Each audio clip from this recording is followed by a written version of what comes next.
Welcome to the KR Queen channel, where I evaluate complex questions and present the results to you as though to a jury. Ladies and gentlemen of the jury, my name is Corey Queen. I'm an attorney in Seattle, Washington, and before law school I was a campus minister at the University of Tennessee. And Easter is right around the corner, and in the words of popular atheist Alex O'Connor, can I just say as well, like with the Fine Tuning thing, like something very weird happened on Easter morning, right? Like something very strange happened at this point in history. Yeah, I can't totally disagree. Today we'll dig into what happened. It's a great mystery whether bunnies really can lay eggs and what that has to do with Easter, but since that mystery will never be solved, we're here to discuss whether Jesus really did rise from the dead. It's the central event of the Christian story and really all of human history. If he's not risen, then in the words of St. Paul, Christians should be pitied more than anyone. It matters whether Jesus rose. In fact, it matters so much that some people spend a great deal of time and energy trying to prove that it never happened. And I do admittedly find this an odd fixation, particularly for an atheist. If you're an atheist, don't you have better things to do than turn people away from Jesus, who promoted unconditional love for all people? On atheism, you could be promoting all sorts of things that benefit society in the interim before the universe goes dark. Why fixate on opposing Jesus of all things? I'm still waiting to hear a good answer to that question. I don't think there is one. But then someone could ask me, why am I, a lawyer, and importantly not a theologian, philosopher, or historian, weighing in on the resurrection? I'll take my answer from Simon Greenleaf. He was a Harvard law professor in the 1800s and an apologist, and he argued that lawyers have a special obligation to defend the Gospels because we are specialists in evidence. Our job is to wade through witness testimony, expert testimony, physical evidence, evidence of bias, and so on. We're also trained to expose sophistry, arguments that sound good on the surface but have no real substance. So here today, I'll do my job and review the evidence for the resurrection. Then I'll evaluate some popular arguments against the resurrection and see if they hold any weight. And what you'll see is that the evidence for the resurrection is overpowering. The reasons for denying the resurrection are not based on the evidence at all, but rather on pre-existing materialist dogma. And when I say materialist dogma, let's be clear on what I mean. Materialism is the belief that supernatural events never happen. Cannot happen. So I call it a dogma because a dogma is something held as incontrovertible. It's fixed. It's a law. It cannot change. A person who dogmatically holds to materialism believes that all events, even if they seem supernatural, must have some natural explanation, even if that explanation is hidden. Even if the evidence does imply something supernatural, if that happens, if the evidence points to the supernatural, we'll say, I don't know what happened, but I know it wasn't supernatural. Anything but that. To deny the resurrection, you have to ship in from the outside a strong predisposition that it couldn't be true, so that when all the evidence points to a resurrection, you can deny it anyway. But don't take my word for it. I'll be showing you clips of atheists who oppose the resurrection and their reasoning for it, and watch as the evidence points to a resurrection and they fall back on their dogmatic stance. Watch as they say the resurrection couldn't be true because it's a miracle, and miracles categorically cannot happen. When a pre-existing dogma makes you refuse to follow the evidence where it leads, that's called bias. That's how you end up believing things that aren't true. The resurrection is true. It really did happen, and we're about to see why. So let's get into it. And let's start with the historical facts that are overwhelmingly accepted in the academic community by religious and non-religious, Christian and non-Christian scholars alike. Bart Ehrman, for instance, one of the leading atheist biblical scholars, has repeatedly acknowledged that these facts are historically well established. So here are the facts. 1. The Romans crucified Jesus. 2. A member of the Jewish Sanhedrin buried him in a tomb. 3. A group of his female followers found that tomb empty. And 4, multiple people in different settings genuinely believe they saw him risen from the dead. So those are your established historical facts. Again, you see a Christian debate someone like Bart Ehrman, and Ehrman doesn't deny that these 4 facts are true. He denies that the resurrection is the best explanation of these facts. But the facts themselves are not in dispute. And don't get me wrong, I'm not saying everyone accepts these facts. You do have your fringe people like the ones who think Jesus never existed or Matt Dillahunty, but these are the historians' equivalent of flat earthers or people who drink bleach to cure COVID. No one in the academic community is taking them seriously. And people like that who are so committed to disproving Christianity that they'll lean into these extreme views, they're not much of a threat to Christianity. The only people who'll take them seriously are the ones who already agree with them, and certainly nothing I say is going to affect them. If this were a jury trial, they're the jurors that get removed from the jury and have no say in the outcome because they're too biased. In the words of Blaise Pascal, it is the glory of Christianity to have for enemies men so unreasonable. Or in the words of Bart Ehrman, I sympathize with the atheist cause in some ways. I mean, because I'm an agnostic or an atheist too, but I think these people are just shooting themselves in the foot, because if you want to challenge Christianity, you shouldn't do it with an argument that other people laugh at. It's not a good idea. So for today, we're going to take these facts as established because you won't find any serious scholar disagreeing. Crucifixion, burial, empty tomb, followers genuinely believing they saw him risen. These are the established historical facts. But before we get into analyzing these facts, let's bring in more evidence for additional context. First, let's examine some of the Old Testament predictions that predate Jesus' birth. The book of Isaiah, for instance, was written hundreds of years before Jesus was born. And in chapter 7, it says, "The Lord himself will give you a sign. The virgin will conceive and give birth to a son, and will call him Emmanuel." And the word Emmanuel means God with us. In chapter 50, it describes a person with godlike powers to command the elements, and yet he submits himself to the Lord. And it goes on to elaborate, "I offered my back to those who beat me, my cheeks to those who pulled out my beard. I did not hide my face from mocking and spitting." This all describes something quite a bit like Jesus quietly enduring the mocking that came before his crucifixion. Chapter 53 describes a person who is, quote, "pierced for our transgressions and crushed for our iniquities," one who was assigned a grave with the wicked, and yet after he has suffered, he will see the light of life. So it describes a brutal death for the sins of others, followed by a resurrection. Psalm chapter 22, which Jesus quoted from the cross, describes a person being brutalized and having their hands and feet pierced, even though there's no reason the Jews of that time should have had any sense of what a Roman crucifixion entailed, seeing that it wasn't happening yet. In fact, the word pierced in Psalm 22 confused Jewish commentators before Jesus because it didn't make sense to them that a person's hands and feet would be pierced. And so commentators tried to make sense of it with odd translations, most famously, "like a lion at my hands and feet," which is quite a strained reading. It doesn't really make sense. Lions don't attack your hands and feet. But after the crucifixion, the idea of someone being brutalized and having their hands and feet pierced in the process makes perfect sense. And suddenly Psalm 22 makes perfect sense. In Daniel chapter 7, it describes a person who's, quote, "like a son of man." And here's what it says about him. "And to him was given dominion and glory and a kingdom, that all peoples, nations, and languages should serve him. His dominion is an everlasting dominion, which shall not pass away, and his kingdom one that shall not be destroyed." In the New Testament, centuries later, Jesus repeatedly calls himself the Son of Man, and repeatedly says that the kingdom of heaven is at hand, which is quite a striking thing to say to his Jewish audience when the Old Testament Son of Man is a divine figure who rules an eternal kingdom.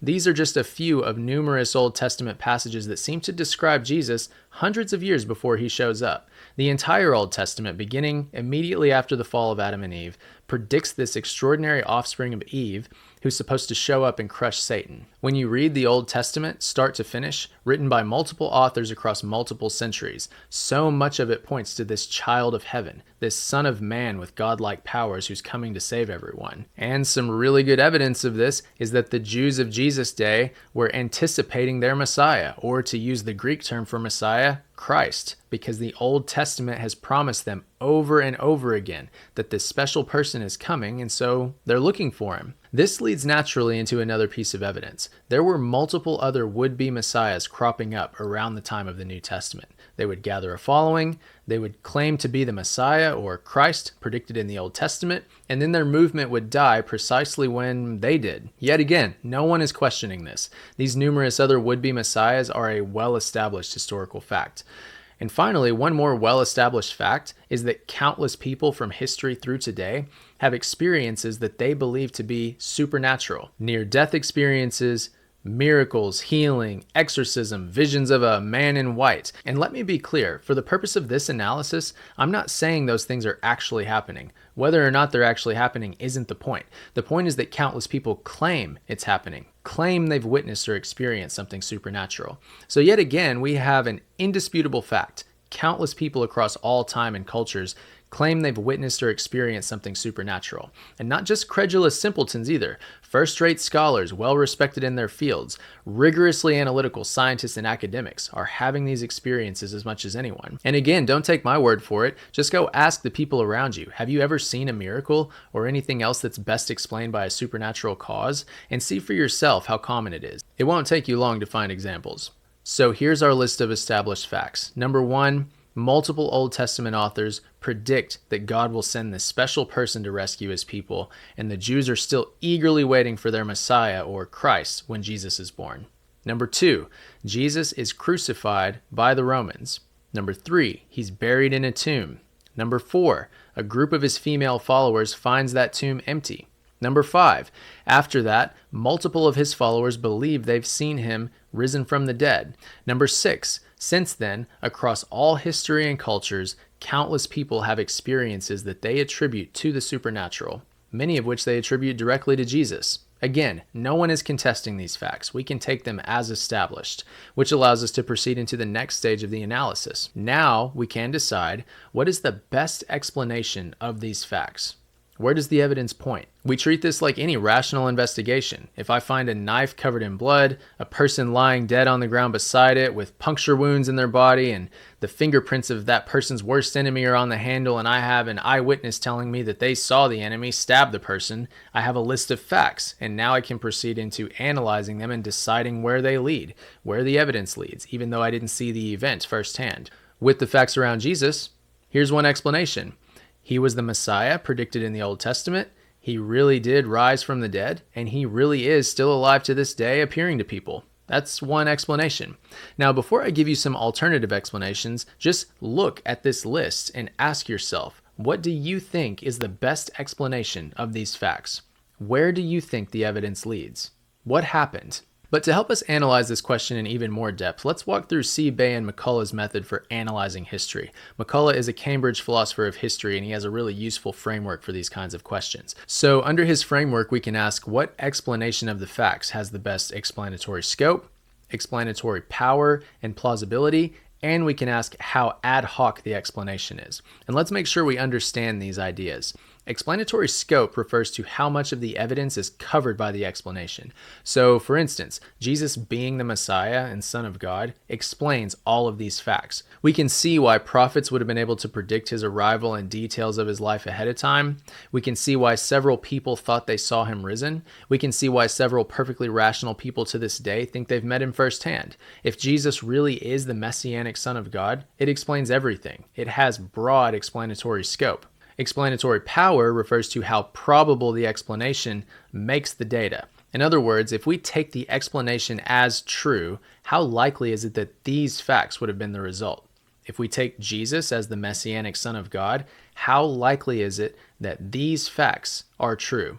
Well, we would expect God to pile on the evidence, predictions of events before they occur, multiple miracles performed in front of multiple people, ongoing experiences to keep the evidence current. If he's the Messianic Son of God, we expect him to give us these kinds of extraordinary facts that make it obvious who he is. So Jesus as the Messianic Son of God also has a great deal of explanatory power. The next factor is plausibility, which you might call reasonable likelihood. It's a way of saying, when we think of what else we know about the world, do we have good reason to think this really could happen? So for Jesus, we'd be asking, is it rational to think God might really exist and might really reveal himself through Jesus? Now, here's where we get a lot of debate because, of course, most atheists will tell you that supernatural or miraculous events are innately implausible. The assumption underlying this worldview is Humean empiricism, this belief that testable, falsifiable, empirical evidence is the best, if not the only valid evidence, meaning witness testimony is highly suspect.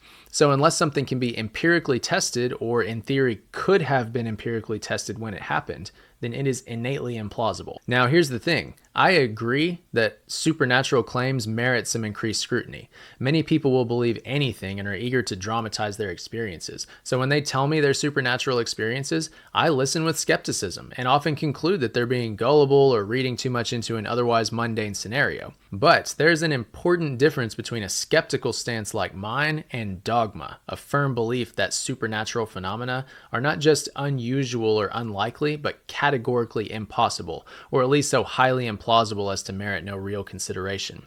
Someone with a skeptical stance might ask a lot of questions about a supernatural claim. Someone dogmatic has answered the question before it's even been asked. So if the evidence were to lead to a supernatural explanation, they could never follow the evidence. With all of that in mind, here's what I'll suggest. If you take a sampling of the greatest thinkers of all time, including the greatest thinkers today, scientists, philosophers, historians, and so on, what you'll find is that many believe in the supernatural, and many don't. If anything, though, there are more who believe than who don't. And on that evidence, I suggest that you keep an open mind about the supernatural while evaluating the resurrection. You don't assume it happens. You don't insist that it's categorically impossible. You just follow the evidence where it leads and leave dogma at the door. Here's another important nuance on plausibility. Historical analysis, like what we're doing, seeks the best explanation of the evidence. When looking at plausibility in particular, any competing explanations have to be measured against each other so that we can decide whether one explanation is more or less plausible than the competing explanations. So we're not just asking, is this plausible? We're asking which available explanation is the most plausible. That means that for this prong of the analysis to work against the resurrection, there would have to be some more plausible explanation available. It's not enough to simply write off the resurrection as implausible. You need a more plausible alternative. Otherwise, you haven't really answered the question. Fourth and finally, we ask, is this explanation ad hoc? The term ad hoc is Latin, and it means for this. So for our purposes, we're asking, does the explanation seem invented to cover the evidence rather than simply following the evidence where it leads? The clearest sign of ad hoc reasoning is to add additional details from the outside that aren't found in the actual evidence. So in that sense, it's related to Occam's razor, the principle popularized by William of Ockham. Essentially, the simplest explanation is usually the best. But this principle has ancient roots that far predate William of Ockham. Aristotle had a version of the razor that went like this. We may assume the superiority, all else being equal, of the demonstration which derives from the fewer postulates or hypotheses. An ad hoc explanation, on the other hand, will typically add postulates or hypotheses to the existing evidence, and so breach this Aristotelian principle and Occam's razor. So, for instance, if we postulate that Jesus had a twin brother and that's why people thought they saw him risen, we would just have to bring in this twin from the outside. There's nothing about a twin in any of the core evidence that we're building our analysis out of, and this theory therefore has an ad hoc, invented feel to it. Of course, it also has very poor explanatory scope and power, but for now we're just using it as an example of ad hoc explanations. The resurrection, on the other hand, was both predicted by Jesus and believed by multiple of his followers, all reflected in our core documentary evidence. So there's nothing ad hoc about saying that he rose from the dead. On Occam's or Aristotle's razor, it's by far the simplest explanation. Perhaps that's why William of Ockham was a Christian. So now we have two different ways to think about this. For one, we can simply ask, what's the best explanation of the facts? What's the evidence point to? And if we want to dig into the evidence with a more professional historical lens, we can test our explanation against these four factors: explanatory scope, explanatory power, plausibility, and ad hocness, if you will. So with that framework in mind, let's evaluate some of the most common explanations of the established facts surrounding the resurrection. And first, let's consider whether the resurrected Son of God was all just a legendary development. In other words, Jesus didn't rise from the dead. That was a later legend that was invented by his followers. Well, how much explanatory scope does this explanation have? It would account for the crucifixion and burial. It's perfectly consistent with those facts. To some degree, it accounts for Jesus' followers worshiping him, particularly followers who didn't believe they were first-hand witnesses to the resurrection. But it doesn't account for why this particular would-be Messiah was singled out from all the others. There were plenty of messiahs to choose from if we wanted to build legends around one, and it's not clear on these legend theories why Jesus was picked out of the group.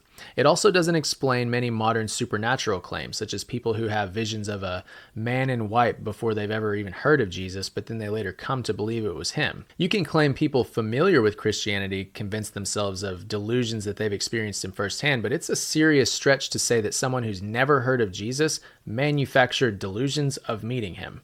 Similarly, concerning the Old Testament prophecies, the skeptic can maintain that the narratives about Jesus were post hoc shoehorned into those prophecies, but we can only say that about some of them. So the virgin birth, for instance, would have been an easy invention, but we can't say the pierced hands and feet described in Psalm 22 was later shoehorned onto Jesus. The crucifixion is an established fact. We know his hands and feet were pierced, so that definitely happened hundreds of years after the psalmist wrote about it. On a legend theory, we would just have to take that as a striking coincidence. More generally, we could take the prophecies one by one that are applied to Jesus and evaluate which ones were plausibly brought in after the fact, and we'd have a whole complicated spectrum of plausibility, but suffice it to say for now that it's mixed. Some prophecies would have been easy to shoehorn into Jesus' life, and others not so much. Finally, a purely legendary resurrection doesn't explain the empty tomb at all, so the legend would need to add some additional postulates or hypotheses ad hoc to explain why the tomb was found empty. In summary, the resurrection as a legend has some explanatory scope, but there remain significant questions that also need to be accounted for.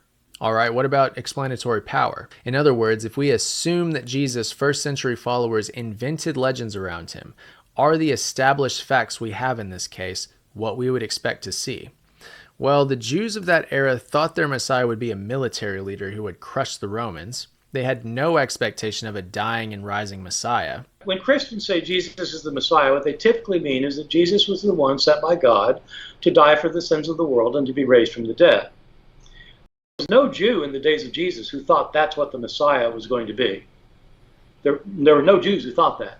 In their culture, women were not seen as credible witnesses, so it would have been strange to invent women as the first witnesses to the resurrection. It would have made more sense to just have Jesus show up somewhere the men were gathered rather than hanging out at the tomb till the women arrived.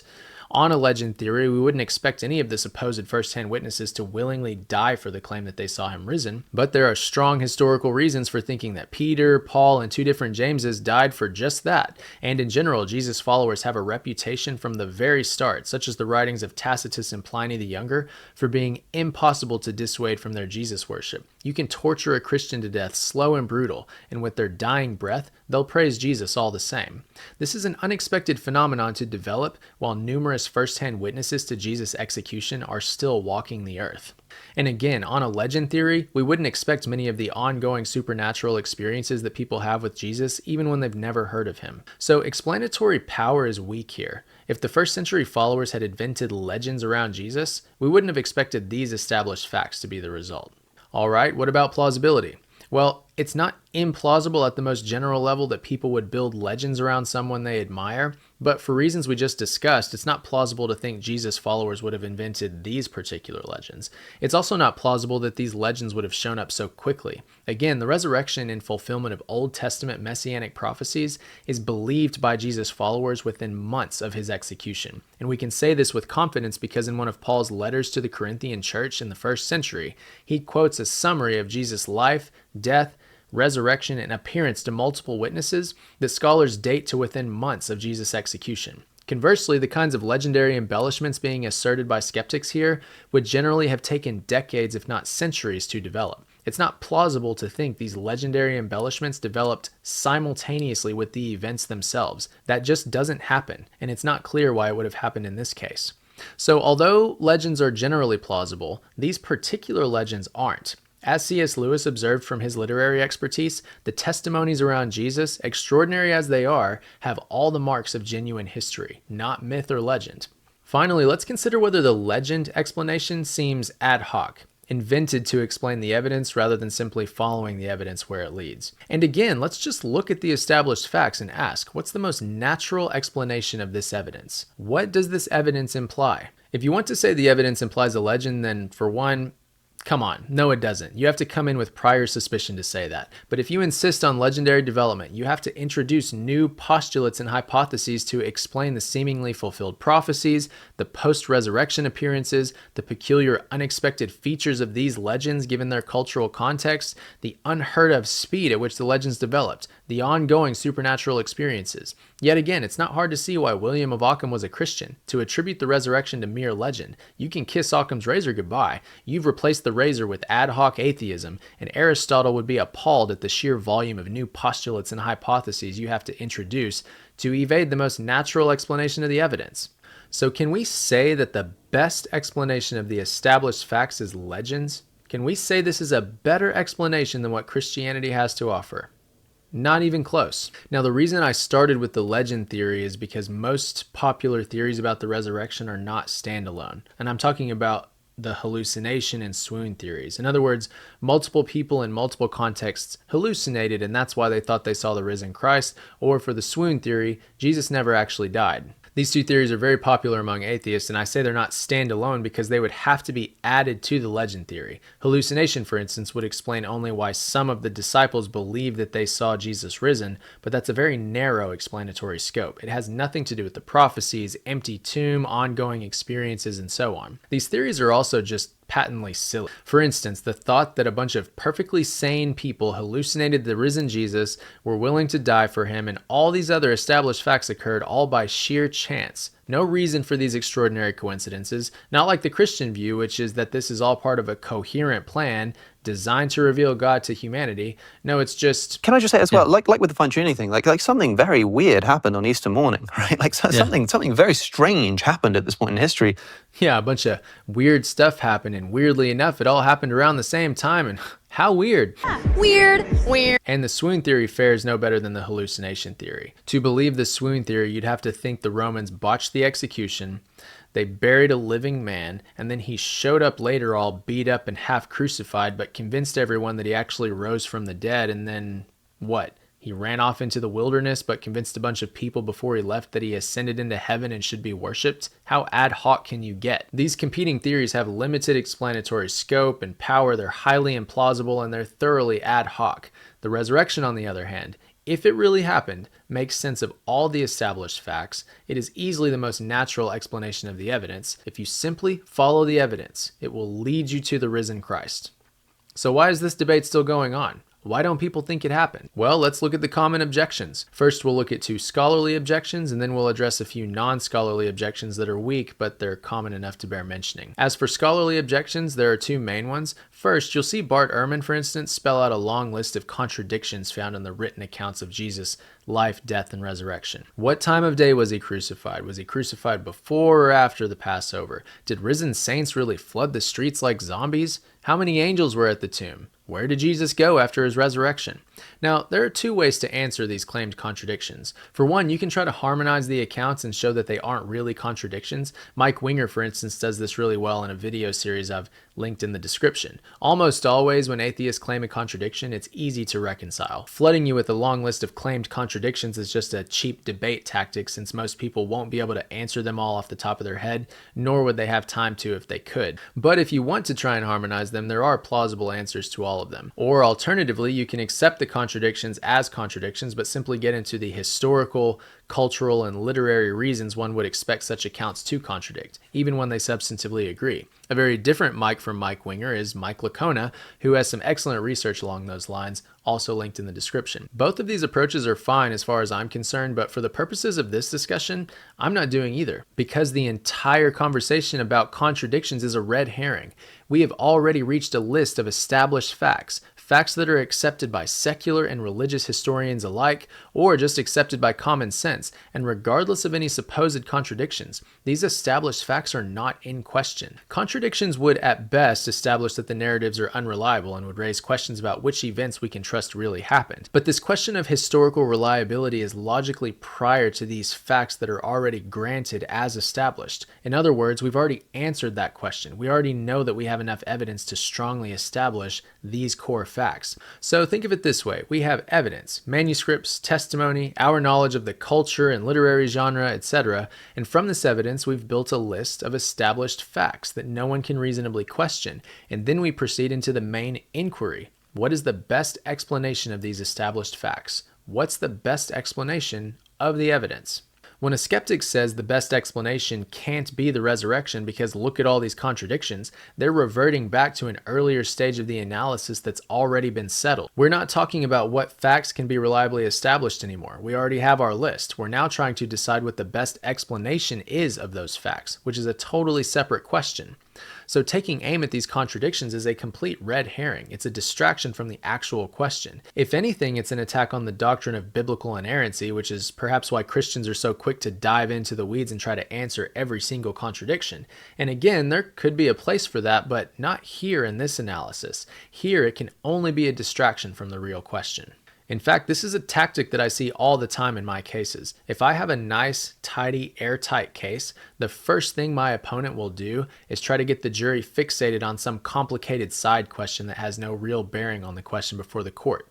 In much the same way, all these claimed biblical contradictions are a distraction. So now you know, don't be taken in, don't fall for it. The second scholarly objection focuses on the raw implausibility of the resurrection. Essentially, how many resurrections have there been in the history of the world? So if we're talking statistical likelihood based on comparable events, the probability is as low as it could be. Now again, this way of thinking goes back to Humean empiricism, this belief that empirical evidence is superior because it's testable and falsifiable.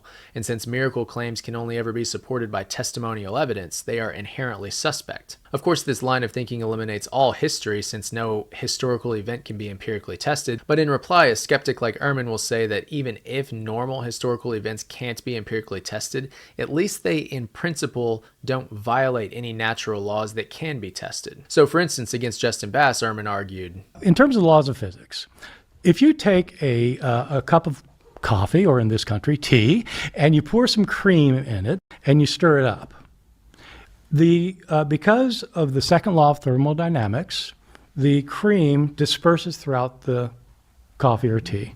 And no matter how much you stir it, you can't put the cream back, right? It's the law of thermodynamics. It's not a theory, it's not a hypothesis, it's the law of thermodynamics. That's what happens because entropy always increases in a closed system.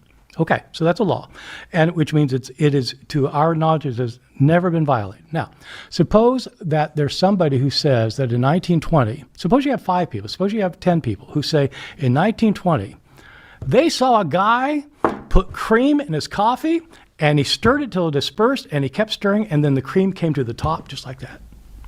How many historians would trust those 10 people? None.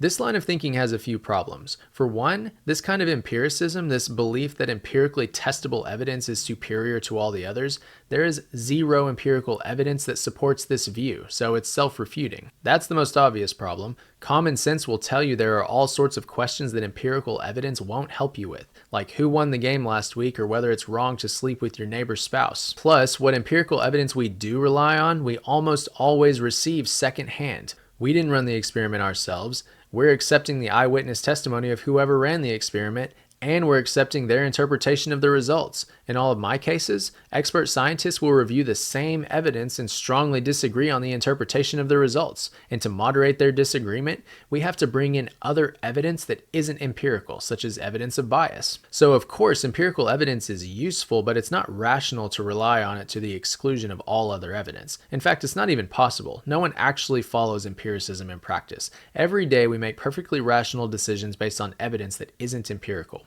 Strict empiricism is only brought in when someone doesn't want to follow the evidence where it leads and they need an intelligent sounding way to eliminate the evidence that they don't like. But it's also not rational to do what Ehrman does and place the laws of nature in the same category as the laws of mathematics or logic. Why don't I think a person got raised from the dead? Yes. Oh. Why don't you think Jesus got raised from the dead? I don't think anybody gets Not raised from anybody. the dead. Okay. Because it violates the laws of nature. Okay. Okay. I mean, So you have the kind of a materialist, fundamentalist view. well, let me ask this. You think God raised Jesus from the dead, yeah. right? Do you think God can break the laws of mathematics? Can God God make can't contradict himself, no. No, Because right. he is... Exactly. Mathematics is his language. That's right. The other language he uses is physics. Can he break the laws of physics? I mean, I think we're getting off. No, we are not getting. This is precisely. You asked me why I don't believe it. Well, and the reason I don't believe it is because it violates the laws of physics. And I don't he think can God, feed things into his system, for sure. I don't think God can break the law of physics any more than he can break the law of mathematics. Feeding things into his system to bring a dead person to life is not the same thing as making 2 + 2 5. That's completely different things. They are both laws that have never been broken in history.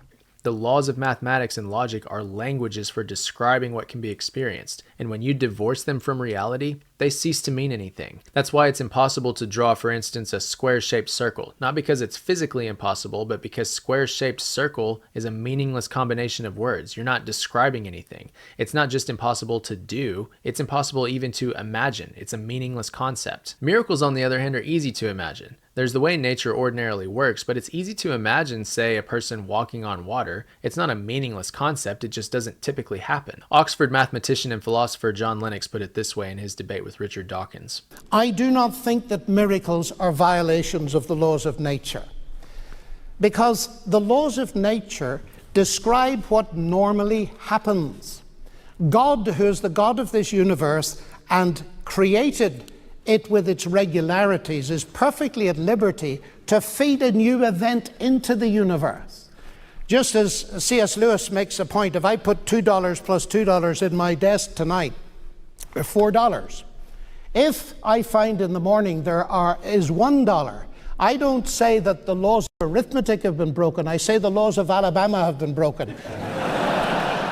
Right. If we grant the plausibility of God's existence, there's no reason to think he would be bound by the laws of nature that he wrote. And as I mentioned earlier, most of history's greatest, most rigorously rational thinkers have believed in God and in supernatural events. So to say supernatural events are so patently implausible that they can never be established by historical testimony is to answer the question before you've asked it. That is the very essence of bias. You come in with a preset notion of what's possible and put blinders on when the evidence says otherwise. Of course, it's understandable why Ehrman analyzes the resurrection this way. For one, he's not a philosopher and appears unaware of how philosophically dubious his strict empiricism is. I've linked the Stanford Encyclopedia of Philosophy article on empiricism in the description, but I can summarize it for you. The movement is dead. It was a failed philosophical experiment. It's incoherent, self-defeating. But keep in mind, Ehrman didn't lose his faith because he thought the resurrection didn't happen. Maybe about, 25 years or so ago, 30 years ago, I decided I just didn't believe at all.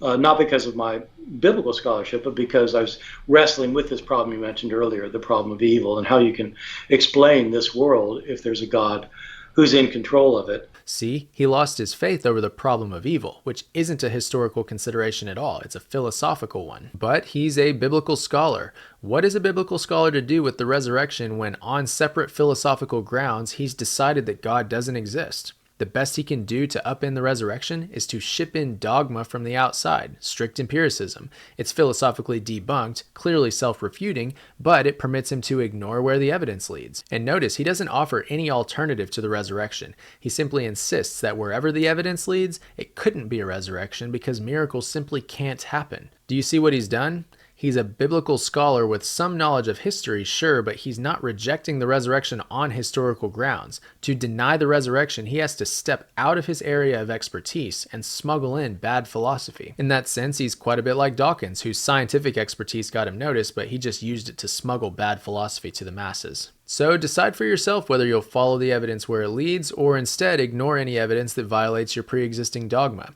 But if you choose the dogmatic approach, don't kid yourself that you've approached this question with a rigorously unbiased analysis. You might as well admit that your faith is in empiricism and that your approach is dogmatic. If it's a dogma you're proud of, you might as well just own it. And if not, maybe it's time you rethink your dogma. So much for scholarly objections. Let's briefly tackle a couple of non-scholarly objections.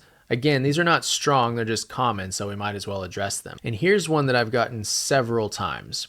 The evidence for the resurrection is all hearsay. It wouldn't be admissible in court. So what does the physical evidence about the resurrection tell us? Well, as far as I'm aware, there is no physical evidence. There's only a story and testimonials. Testimonials about, hey, so-and-so saw this, or this is what happens. If Christianity is true, then the resurrection of Jesus must be the single most important fact in history. And for that fact, we have nothing but hearsay. Now, that hearsay wouldn't be admissible in a court, and certainly the standard, I would think, for adopting the foundation of a religion is true, to the extent that one is willing to conform one's life to it, should at least rise to the level of surviving courtroom evidentiary standards. Okay. Bad philosophy I can tolerate, and even bad history, but why are you bringing bad legal arguments into this? The resurrection isn't even a legal question, and you're clearly not evaluating it like a lawyer because you've made the Humean argument that one of the most important forms of testimony in a legal case, witness testimony, is useless for our analysis. What we're left with is testimony. Now, I'm not willing to dig in on whether or not the Gospels were written by eyewitnesses. I don't think they were. I don't think that most reasonable scholars aren't going to say these are eyewitnesses, but it doesn't matter to me because even if they were all eyewitnesses, we already know eyewitness testimony is unreliable under the best circumstances. Your argument hinges almost exclusively on a philosophical position, empiricism. So why are you even talking about hearsay when you categorically exclude all witness testimony, hearsay or otherwise, from the analysis anyway? And as a lawyer who does know something about hearsay, let me just say, no one who understands hearsay would claim that the only evidence for the resurrection is hearsay that would be inadmissible in court. No one who understands hearsay would say this. For one thing, the legal definition of hearsay isn't actually a very natural concept. This in itself often takes some time for first-year law students to wrap their minds around. See for yourself. Here's the definition. Hearsay is an out-of-court statement offered to prove the truth of the matter asserted. So there are two parts.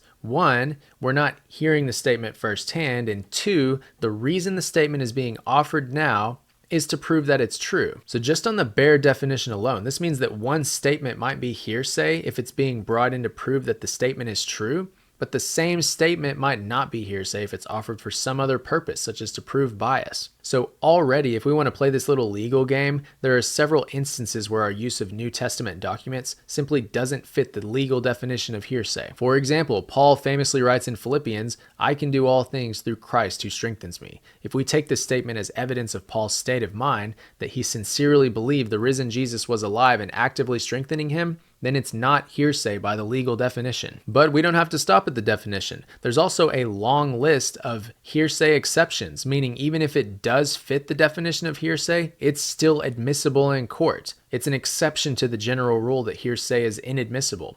For example, there are exceptions for when the person who said it is no longer available, such as when they've passed away.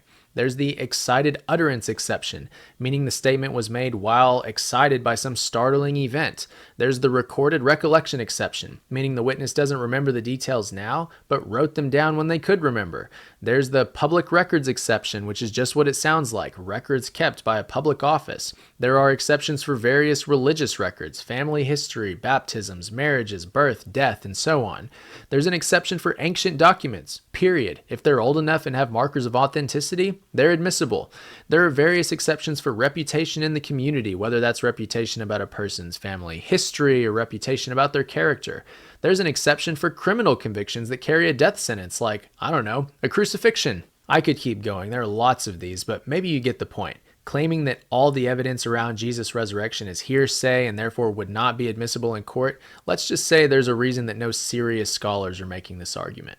And I should add, you can hardly claim to be a skeptic when you're willing to confidently assert what happens in a courtroom without making sure you understand at least the basics of what you're talking about. You're already stacking bad historical analysis on top of bad philosophy. Don't stack bad legal analysis on there as well. Someone might begin to suspect that you're just throwing stuff at the wall to see what sticks, almost as if you never wanted to believe in the first place and are just looking for every possible way to evade the evidence, no matter how shallow the argument. It would be a lot simpler and more honest to just say, I don't want to believe, so don't try to convince me, and leave it at that. Another non-scholarly objection that I hear constantly is, if the resurrection really happened, I would expect the evidence to be stronger. Of course, there are lots of arguments for the existence of God, and some of them are quite interesting and sometimes compelling. When people say that there isn't enough evidence, I don't think it's just the case that there isn't enough evidence by a sort of normal standard. We're often told, for example, if we talk about the resurrection of Jesus of Nazareth, we say, look, we've got multiple sources for the life and times of Jesus that sometimes say slightly different things or leave out various details, and it's really not that much to be going on. It's not sufficient. And the response might come, but look, the standard of historical evidence, if you look at any other kind of event around that time, the amount of evidence we have is way above the bar. That may be true, but what are we talking about here? We're talking about the most important question in Christianity, and if Christianity is true, therefore the most important question, full stop. From that perspective, I think we perhaps should expect something a little more, something a little bit more, a bit more confirmation, that is. This argument has a few problems. The most obvious problem is that it begs the question. There are plenty of people, myself included, who think the evidence for the resurrection is overpowering. We have fulfilled prophecies, numerous eyewitness accounts, a staggering, unheard of number of ancient manuscripts to evaluate the others against. We have what G.K. Chesterton called the choking cataract of human testimony, evidencing the supernatural to this day. How much evidence do you need? So saying I would expect the evidence to be stronger assumes the evidence is insufficient when plenty of rigorously rational people beg to differ. This does, however, lead to the underlying crux of an objection like this, which is, then why don't more people believe? That's a totally separate philosophical question that goes to what's called the problem of divine hiddenness. Basically, if God's really there and he really does love us, then why doesn't he reveal himself to more people? Why not to everyone? Of course, there's no historical answer to this question. Yet again, we've smuggled in a philosophical point to analyze a historical question. Philosophical questions like these require philosophical or theological answers. So without getting too far into the weeds, the Christian response to the problem of divine hiddenness is that God wants love more than mere belief. So he won't reveal himself to those whose hearts are not ready to love him. Otherwise, they may end up in the same boat as Satan, rejecting God to his face and permanently cast out of his presence. So if a person isn't prepared to love him, God may lovingly allow them to remain blind to his presence. And we've all seen it. A person who doesn't want to believe something can always rationalize their way into believing what they want to. And on the flip side, Jesus promised that those who sincerely look for him from the heart will find what they're looking for. If you trust Jesus, then you believe him when he says this. And you can accept these arguments or don't, but the fact that so many people don't believe in the resurrection is no threat to the Christian worldview. Christianity predicts that sort of thing. The fact is, there's plenty of evidence if you're looking for it. Another common non-scholarly objection goes like this. This is too important. You're asking me to change my entire life on the basis of the resurrection. I'll need extraordinary evidence before I'm going to change my life like that. Because I'd argue that an untestable claim of a matter of fact, such as this event occurred, no matter what the event is, can never be reasonably believed unless that matter of fact is wholly mundane and when the risk of being wrong is minimized. So if somebody were to say George Washington had a dog named Piggy, the risk of accepting that claim being wrong is fairly trivial. We don't have any way to verify it, as far as I can tell, and it's probably also not falsifiable, because we don't have a time machine. We don't have the ability to exhaustively explore every aspect of it. But the risk of being wrong is trivial. This is an interesting argument because the people making it generally reject Pascal's wager, which is the idea that whatever you bet your life on, you'd better have a good reason for placing the bet. And given that their entire worldview assumes materialism, the belief that all phenomena can be reduced to some natural explanation, I'd be curious what evidence was so extraordinary that they're willing to bet their life on materialism. And not just that, their entire argument against the resurrection requires them to apply an evidentiary standard restrictive enough to eliminate boatloads of testimony across all human history. What evidence for materialism could be so powerful as to justify that? But I find this argument baffling for another reason. They're saying, this is my life, this is important, so I'll need better evidence before I'll accept the resurrection and follow Jesus. Are you saying that the more important the question is, the less likely you are to follow the evidence where it leads? Why don't you just follow the evidence? And if it's a question with really high stakes, like whether or not Jesus is the resurrected Son of God who will someday judge the world, why don't you take special pains to really follow the evidence? That would make a lot more sense. And finally, let's address one more non-scholarly objection, which is, what about all the reported apparitions of Mary, the mother of Jesus, or Joseph Smith's golden plates in the rise of Mormonism, or Muhammad's transmission of the Quran? The underlying reasoning here is that it's all the same kind of evidence, eyewitness testimony about supernatural experiences, so why are we prioritizing one miracle over the other? It's a pretty obvious error being committed here. Just because two claims are supported by the same kind of evidence, that doesn't mean they're supported by the same strength of evidence. You take every claim on a case-by-case basis. Some claims involve more witnesses than others, some have witnesses more biased than others, some involve clear signs of collusion or fabrication, some involve predictions that never came true. There are all sorts of factors at play for any given claim. Joseph Smith, for instance, had a long history of failed predictions and got caught in multiple lies and cons before starting the Mormon Church. And he, like many powerful men, unfortunately had a thing for little girls. He displays all the markers of your standard charismatic con man out for his own fame and pleasure, and what better way for him to secure sex from a bunch of little girls than to convince everyone that, no, trust me, God wants this. So when he claims he's seen an angel and been handed some golden plates that he unfortunately can't show you right now, we can safely assume that it's just another con. But that's just one easy example. The point is, no two historical claims are alike, including miraculous ones. The life, death, and resurrection of Jesus is a distinct event that has to be evaluated on its own merits, and the fact that other similar claims are made has no bearing on the likelihood of this one. But also, is it really helpful to the skeptic's case trying to refute the resurrection by pointing to other miracles? They're basically saying, how ridiculous to think that Jesus rose from the dead. Miracles don't happen. Just look at all this evidence for other miracles. Perhaps so many people claim they've experienced something supernatural, not because they're lying or delusional, but because there really is something going on. Even when they don't all attribute their experience to the same thing, that doesn't mean they didn't experience something real. I'll give you an example. Let's say a car backfires one day, and then we separately interview 3 different neighbors from nearby. And one neighbor testifies that there was a shooting because he heard a gun go off. And the second neighbor testifies that people were lighting fireworks because he heard them go off. And the third neighbor testifies that he saw someone get into a car and start it, saw a bright flash out of the car's exhaust pipes, and then heard the car backfire. After interviewing those witnesses, the reasonable conclusion would be that the car backfired. By atheistic reasoning, on the other hand, we would conclude that there was no noise at all because the witnesses can't agree on where the noise came from. Not a very strong argument. The claims of countless other people about supernatural experiences, even the ones they don't attribute to Christian causes, don't undermine the Christian worldview. If anything, they support it. And that brings us to the end of our analysis. It's the most important question in the history of the world. Who is Jesus? Was he everything he claimed to be? Did he really rise from the dead? If he did, we had better take him seriously. And if he did, we have an incredible hope that you'll find in no other worldview. The Jesus who promoted unconditional love for all people is the Jesus who rose from the dead and proved not only that God is love, but that love is strong enough to outlast even death. So take one more look at these facts and decide for yourself. Where does the evidence lead? If not to the resurrection, then where? What's the more reasonable alternative? And where will you place your trust? Because you have to place it somewhere. That's for you to decide, and may God bless you as you do. As for me, I rest my case.